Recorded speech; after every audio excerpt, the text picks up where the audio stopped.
नमस्कार, आप देख रहे हैं सिटी सेंटर शो। मुंबई से मैं हूं पूजा भारद्वाज और शो की शुरुआत कर रहे हैं मुंबई से ही बड़ी खबर के साथ। लालच बुरी बला है। जितनी पुरानी ये कहावत है, लालच उससे भी ज़्यादा जिद्दी साबित होती रही है। अक्सर लोग ज़्यादा ब्याज के लोभ में ऐसी कंपनी की चपेट में आ जाते हैं जो उन्हें लूट लेती है। मुंबई में भी कुछ ऐसा ही होता दिखा, जहां कईयों ने इस लालच में करोड़ों की रकम खो दी। क्या है ये पूरा मामला, हमारे सहयोगी अनुज की इस रिपोर्ट में आपको दिखाते हैं। ये मुंबई के दादर की तस्वीर है।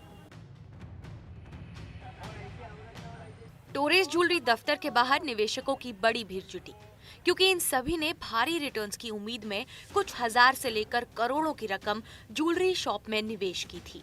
लेकिन 5 जनवरी को दुकान ही बंद हो गई। 9 महीने से ये बिजनेस खोला गया था, तभी ये सरकार कहाँ थी, तभी ये बंदोबस्त कहाँ था, पब्लिक को बेवकूफ़ बनाया जा रहा था, टैक्स जा रहा था, सब कुछ जा रहा था, तो ईमानदारी से बिजनेस हो रहा था ना। तो जब ये ईमानदारी से बिजनेस हो रहा था तो आज ये इतना फ्रॉड 420 क्यों नाम दिया जा रहा है। अंदर जाते हैं तो हमें बाहर ही एक शानदार गाड़ी दिखती है और एक्टिवा दिखती है, तो आदमी इन्वेस्ट करने से उनके पूछ रहा है मैम इसका क्या स्कीम है। तो वो बोलते हैं कि सर अगर आपको गाड़ी चाहिए रहेगी तो आपको मिनिमम 20,000 रुपये का शॉपिंग करना पड़ेगा। तो 20,000 के शॉपिंग के ऊपर आपको एक कूपन मिलता है, जो कूपन का लकी ड्रॉप महीने में 3 तारीख को रहता है, 3 या 2 तारीख को उनका रहता है।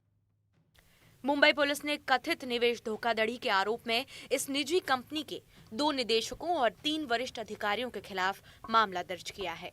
2023 में रजिस्टर्ड प्लैटिनम हरीन प्राइवेट लिमिटेड कंपनी ने 2024 में टोरेस ब्रांड के तहत दादर में 30,000 वर्ग फुट का आउटलेट खोला। इसके बाद कंपनी ने अन्य जगहों पर आउटलेट खोले। अपनी योजना के तहत कंपनी ने हर 1 लाख रुपए पर साप्ताहिक आधार पर 11,000 रुपए का रिटर्न देने की पेशकश की। शुरुआत में ब्याज दर 6% थी। दुकान बंद होने से पहले ये धीरे धीरे बढ़कर 11% हो गई। रिटर्न्स का भुगतान प्रति सप्ताह किया जाता था। 2 सप्ताह से रिटर्न नहीं आने से निवेशकों में हड़कंप मचा हुआ है। दादर के एक सब्जी व्यापारी प्रदीप कुमार ने कंपनी में 4.5 करोड़ रुपए का निवेश किया। उन्होंने अपने सहयोगियों से भी निवेश करवाया, जिससे कुल राशि 13 करोड़ से अधिक हो गई। 21 जून को मैंने फर्स्ट पेमेंट किया था 6,70,000 का। उसके बाद कंपनी को देखा कि कंपनी हमको पेमेंट रिफ़ंड कर रही है वीकली, तो मैंने मेरी वाइफ के नाम पे, फिर फैमिली में बहुत सारे मेंबर हैं उनके नाम पे, तो इसके ऊपर हमने अनसिक्योर्ड लोन भी ले लिया था, क्योंकि कंपनी इतना रिटर्न दे रही थी। तो ये हुआ कि अपनी दुकान के सामने है, कंपनी भागेगी नहीं दादर में। इधर मूल कंपनी टोरेस ने एक वीडियो जारी कर स्थानीय कंपनी पर आरोप मढ़ने की कोशिश की है। वीडियो में एक भीड़ द्वारा दुकान में तोड़फोड़ की जा रही है, जिसका नेतृत्व कथित तौर पर कंपनी के सीईओ और सीओ कर रहे थे। कंपनी ने ये भी कहा कि इस योजना को उनकी जानकारी के बिना बढ़ावा दिया गया था। सबसे पहली बात, ये पैसा कहां से कहां गया, प्रॉपर्टी उनको अटैच करना, ये उनकी प्राथमिकता होगी। मैंने अपील की है अधिकारियों से को जल्द से जल्द एलओआई इश्यू करे। एलओआई यानी कोई भी इनका मालिक विदेश भाग न जा सके। सूत्रों का कहना है कि कंपनी का मालिक दुबई में है। प्लानिंग के तहत विदेश भाग गया और रातों रात कंपनी बंद कर दी। मुंबई से पूजा भारद्वाज के साथ अनुज रायते की रिपोर्ट, एनडीटीवी इंडिया के लिए। इन निवेशकों में अधिकांश लोअर मिडिल क्लास से हैं। सब्जी विक्रेता हैं, छोटे व्यापारी शामिल हैं। ज़्यादा रिटर्न के वादे से इन्हें लुभाया गया। इन निवेशकों का कहना है कि ये कंपनी का दफ्तर तब तक नहीं छोड़ेंगे जब तक इनके पैसे इन्हें वापस नहीं मिल जाते। इसी खबर पर ज़्यादा जानकारी दे रहे हैं हमारे सहयोगी अनुज। दादर मार्केट के बाहर जो टॉरिस ज्वेलरी शॉप है, उसके बाहर हमने देखा कि बहुत ज्यादा भीड़ कल मौजूद थी। ये वो सारे लोग थे जिन्होंने 10,000 से लेके लाख से लेके करोड़ों तक इस पूरे शॉप में अपनी एक स्कीम को पूरी करने के लिए पैसा डाला था। ये स्कीम क्या है कि आप हफ्ते भर में आप पहले तो 1 लाख रुपए दे दीजिए, उसके बदले आपको एक रिसीट मिलेगी और उस रिसीट के साथ मिलेगा एक डायमंड, जिसकी वैल्यू मार्केट पे डिपेंड करेगी। उसके अलावा हर महीने रादर हर हफ्ते आपको इसके ऊपर इंटरेस्ट और रिटर्न्स मिलेंगे। और ये जो इंटरेस्ट है, क्योंकि ये ऑफिस स्टार्ट हुआ था फरवरी 2024 में, तो स्टार्टिंग में तो ये इंटरेस्ट 6% का था, बट अभी कल जब ये ऑफिस बंद हुआ तब तक ये इंटरेस्ट बढ़ के 11% का बन गया है। अभी बहुत ज्यादा लोग हैं पूरे मुंबई भर में जो इस पूरे स्कीम का शिकार हो चुके हैं, क्योंकि 2 तारीख तक 3 तारीख तक बहुत सारे लोगों ने इसमें इन्वेस्ट किया, बट जब वो 5 तारीख को इन ऑफिसेस के बाहर गए तो उन्हें पता चला कि स्टाफ वहां पे या तो मौजूद नहीं है या तो वो कहीं और भाग गए हैं। आज की सबसे बड़ी अपडेट ये रही कि जिन लोगों के भी खिलाफ एफआईआर में नाम उनका लिखा गया था, उनमें से 3 लोगों को हिरासत में लिया गया है, जिनमें से 2 फॉरेन नेशनल्स है और 1 भारतीय है। इनके ऊपर क्या कार्रवाई की जाएगी, इसके ऊपर सबकी निगाहें होंगी। बट दूसरी इंपॉर्टेंट अपडेट है कि इस पूरे मामले की जांच अभी इकोनॉमिक ऑफेंस विंग को सौंप दी गई है। ये जो ऐसी ऑर्गेनाइजेशन है जो कि fraud related matters Mumbai police के सॉल्व करती है या एड्रेस करती है। क्या ये सारी डेवलपमेंट्स मदद करेंगे उन लोगों की जिन्होंने अपनी शायद जिंदगी भर की पूंजी इस पूरे फ्रॉड में गंवा दी है? ये जानने के लिए हमें कुछ दिन इंतजार तो जरूर करना पड़ेगा। मेरे सहयोगी अभिमन्यु गुप्ता के साथ मैं अनुज राय फॉर टीवी इंडिया। जामताड़ा को देश भर में साइबर ठगों के गढ़ के रूप में जाना जाता है, पर कुछ सालों से राजस्थान में ऐसे कई जामताड़ा तैयार हो चुके हैं और ये ठिकाने राजस्थान पुलिस के लिए चुनौती साबित हो रहे हैं। इनसे निपटने के लिए किस तरह से राजस्थान पुलिस ने अभियान छेड़ा है, दिखाते हैं आपको इस रिपोर्ट में।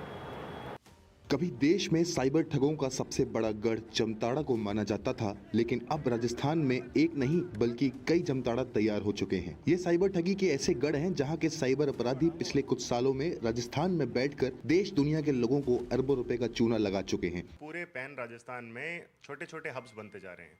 चूरू है, सीकर है, बीकानेर है, गंगानगर है, हनुमानगढ़ है, जयपुर है, जोधपुर वाला बेल्ट है, नागौर वाला बेल्ट है। तो ऑलमोस्ट इसका पेनिट्रेशन बढ़ता जा रहा है क्योंकि इजी मनी मिलता है। कुछ साल पहले तक राजस्थान में भरतपुर संभाग के डीग जिले को साइबर ठगों का सबसे बड़ा ठिकाना माना जाता था, लेकिन अब राजधानी जयपुर सहित ऐसे 1 दर्जन ठिकाने तैयार हो चुके हैं जहां से साइबर ठग इस नेटवर्क को ऑपरेट कर रहे हैं। कि जो हॉटस्पॉट जिनके भी जिलों में आइडेंटिफाई हो रहे हैं, वो जैसे ही जानकारी मिलती है उसकी पहचान करके त्वरित तौर पे वहाँ कार्रवाई करके आवश्यक हो तो जो संदिग्ध सिम है या IMEI नंबर है, जो इक्विपमेंट है, उसको DOT से संपर्क करके उसको ब्लॉक कराएं। राजस्थान में इन साइबर ठगों का आतंक किस कदर बढ़ चुका है, इसका अंदाजा आप इसी बात से लगा लीजिए कि राजस्थान पुलिस को अब इनसे निपटने के लिए 1 महीने लंबा अभियान साइबर शील्ड चलाने को मजबूर होना पड़ा है। इस अभियान में साइबर ठगी के हॉटस्पॉट पर साइबर क्रिमिनल्स को पकड़ने के साथ साथ मोबाइल फोन को डिस्ट्रॉय करने और ग्रामीणों के सहयोग से युवाओं को सही रास्ते पर लाने की कवायद भी की जा रही है। विदेश में छुपे मोस्ट वांटेड अपराधियों की अब खैर नहीं, क्योंकि इंटरपोल की तर्ज पर भारत पोल की शुरुआत हो चुकी है। भारत के दुश्मनों के लिए किस तरह से भारत पोल पोर्टल की शुरुआत हुई है, केंद्रीय गृह मंत्री अमित शाह ने इसका उद्घाटन किया। इस रिपोर्ट में आपको दिखाते हैं। अपराध और अपराधियों पर समय से लगाम लगाने का डिजिटल हथियार, इंटरपोल की तर्ज पर भारत पोल।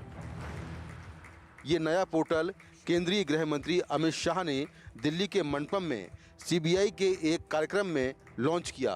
इस पोर्टल को CBI ने तैयार किया है। एक प्रकार से अब तक इंटरपोल के साथ काम करने के लिए एक ही एजेंसी नामित थी, CBI, मगर भारत पोल की संरचना होने के साथ भारत की हर एजेंसी, हर राज्य की पुलिस अपने आप को बहुत सरलता के साथ इंटरपोल के साथ कनेक्ट कर पाएगी और सीधा गति अपने इन्वेस्टिगेशन को देने में उनको बहुत सहायता होगी। ह्यूमन ट्रैफिकिंग, टारगेट किलिंग, आतंकी घटनाओं से निपटना आसान होगा। पोर्टल पर अपराधियों से जुड़े 19 तरह के डेटाबेस हैं। CBI के मुताबिक पिछले 20 सालों में 100 से ज्यादा अपराधी विदेश से भारत लाए गए हैं, जबकि पिछले 3 साल में 120। अब इस पोर्टल के लॉन्च होने के बाद इसमें तेजी आएगी। और असम के दीमा हसाओ जिले से अब बड़ी खबर, कोयला खादान में पानी भरने से कई मजदूर फंस गए हैं। उन्हें सुरक्षित बाहर निकालने के लिए बचाव अभियान चलाया जा रहा है। दिखाते हैं आपको पूरी खबर।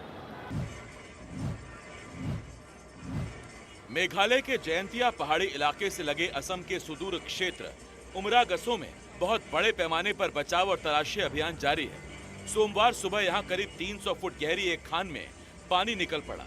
उस वक्त इस रैट होल में कई खनिक उतर चुके थे। जो लोग फंसे हुए हैं उनमें से सरकार किसी की भी पहचान नहीं कर पा रही है, जबकि इसमें नेपाल और बंगाल का एक शख्स भी फंसा हुआ बताया जा रहा है। 300 फीट से अधिक की जो डेप्थ है केवल इस कुएं का है, और पानी का जो लेवल है वो 100 फीट से अधिक है। और 100 फीट पानी से अधिक होने के चलते हमारी जो एक लिमिटेशंस होती है एनडीआरएफ की। हमारे डीप डाइवर्स जो एक्सपर्ट है वो 35 से 40 फीट तक काम करने के इन जनरल में, लेकिन यहाँ पर 100 फीट से अधिक पानी हो, वो भी कुएं के अंदर, तो वहाँ पे डीप डाइव करके हुए सर्च करना बहुत मुश्किल है। सीएम से पूरा चीज का मॉनिटरिंग कर रहे थे, कल वो मुंबई में थे, वहाँ से भी मॉनिटरिंग हुआ, पूरा रात भर उन्होंने इस चीजों को, सबसे डिस्ट्रिक्ट एडमिनिस्ट्रेशन भी कल से लगा हुआ है। नौसेना के गहरे समंदर में उतरने वाले गोताखोरों को भारतीय वायुसेना के विमान से विशाखापत्तनम से यहाँ लाया गया है। इस हादसे ने 2018 में मेघालय की जयंतिया पहाड़ियों पर हुए खनन हादसे की याद दिला दी है। 15 खान मजदूर भीतर फंसे हुए थे। तलाशी अभियान महीनों चला मगर बस 2 शव मिल सके। उमरा गसों में लेकिन लोगों को उम्मीद है कि फंसे हुए मजदूर निकल आएंगे। चश्मदीदों का कहना है कि कुछ लोग किस्मत से भी निकल आए हैं। 5টা মানুহ কালি কেইটা মানুহ ওলাইছে? কালি 6টা ওলাইছো। 6টা ওলাইছে, 4-5টা আছে। আৰু মানে এটা ঘৰত গ'ল, 5টা আছে। এতিয়া আপোনাৰ জানামতে ভিতৰত কেইটা মানুহ হ'ব, আইডিয়া আছে নেকি? জানামতে 8-9টা মানুহ। पुलिस ने इस मामले में एफआईआर दर्ज कर ली है। पहली नजर में ये अवैध खान मालूम होती है। फिलहाल एक शख्स को इस मामले में गिरफ्तार किया गया है, लेकिन सवाल ये है कि क्या 2018 की त्रासदी से कोई सबक नहीं सीखा गया। एनडीटीवी के लिए रत्नदीप चौधरी की रिपोर्ट।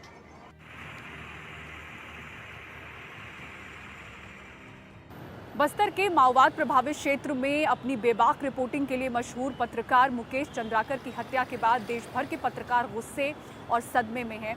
आज पत्रकार मुकेश को प्रेस क्लब ऑफ इंडिया के पत्रकारों ने श्रद्धांजलि दी। नमस्कार, मैं मुकेश चंद्राकर हूँ और अन्य सामग्री विस्फोटक जो है वो जिला मुख्यालय लाया गया है। बस्तर क्षेत्र के पत्रकार मुकेश चंद्रकर की हत्या हो गई थी। उनके समर्थन में देश भर के पत्रकार संगठनों में गुस्सा है।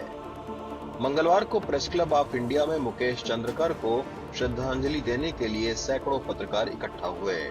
इस सभा में पत्रकारों ने मांग की है कि मुकेश की हत्या के दोषियों को जल्द सजा मिले, पत्रकारों की सुरक्षा सुनिश्चित की जाए और मुकेश के परिवार को आर्थिक मदद मिले। हमारे यहाँ से डिमांड है कि जल्द से जल्द चार्जशीट होना चाहिए, साथ साथ उनका परिवार को देखभाल के लिए सरकार तो कदम उठाना चाहिए। साथ साथ हम पत्रकार की साथ ही हम बातचीत करके देखेंगे कैसे हम सहायता कर सकेंगे। तो इससे सबसे बड़ी बात मेरे को जो लगता है कि पत्रकार की सुरक्षा के लिए देश में कानून होना चाहिए, वो कानून का अभाव है। इसमें हम मांग करते हैं कि सरकार इस बारे में सोचे। हम इस बारे में सरकार के पास भी ज्ञापन देंगे। जब आप इसका एस्टिमेट देखेंगे तो तय मानिएगा कि मुकेश चंद्रकर एनडीटीवी से जुड़े थे और सड़क बनाने में हुए भ्रष्टाचार को उजागर करने के चलते उनकी हत्या कर दी गई थी।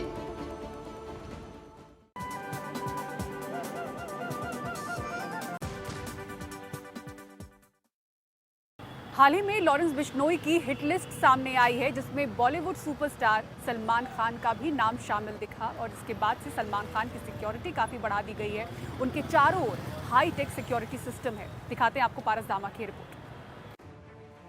कुछ दिनों से अभिनेता सलमान खान के घर रेनोवेशन चल रहा था, लेकिन अब गैलेक्सी अपार्टमेंट को छावनी में बदल दिया गया है। घर की खिड़कियों पर अब बुलेट प्रूफ कांच लगा दिए गए हैं। गैलेक्सी के आसपास और उनके घर के पास हाईटेक सिक्योरिटी सिस्टम भी लगाया गया है। साथ ही पूरे अपार्टमेंट के किनारे हाई सिक्योरिटी ट्रेस भी लगाए गए हैं। पिछले साल 14 अप्रैल को सलमान खान के घर के बाहर 5 राउंड फायरिंग की गई थी। कुछ महीने बाद सलमान के करीबी और एनसीपी नेता बाबा सिद्दीकी की हत्या भी कर दी गई। अब सलमान खान की उस बालकनी पर खास तौर पर बुलेट प्रूफ ग्लास लगाए गए हैं, जहां से सलमान अपने फैंस का अभिवादन करते हैं।